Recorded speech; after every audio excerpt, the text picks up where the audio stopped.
Tout ce qui concerne les nouvelles technologies de diffusion d'images, que ce soit réalité virtuelle, réalité augmentée et encore les dispositifs qui sont en cours d'invention, on va dire, pour nous, les artistes, ça nous donne, c'est des nouveaux espaces en fait à investir.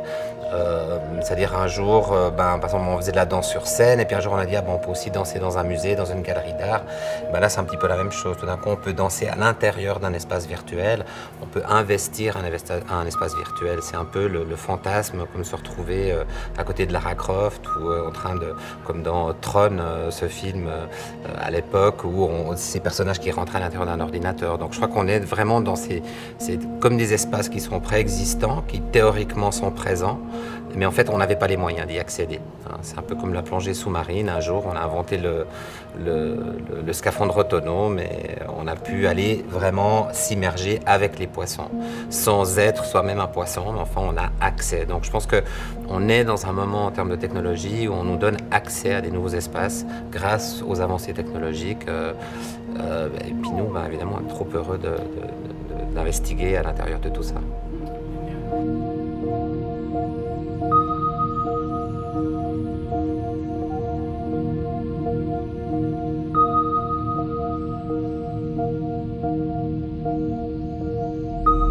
On avait une scène avec un chat qui doit ouvrir une porte. J'ai dû créer l'animation de toute pièce parce qu'on n'avait pas de chat qui est venu sur le plateau pour faire une capture de mouvement. J'ai dû me baser sur des images, des références visuelles. En fait, j'ai trouvé sur internet une vidéo d'un chat qui saute d'une table. Chaque articulation que j'ai là, je peux la bouger individuellement, donc c'est tout qui doit être fait dans le logiciel. Un des aspects qui est très important par rapport à l'évolution de la réalité virtuelle et là où ça va. Aujourd'hui, pour arriver à créer des expériences de réalité virtuelle de qualité, il faut être qualifié, avoir plein d'expériences, connaître tout un tas de logiciels, savoir programmer, etc.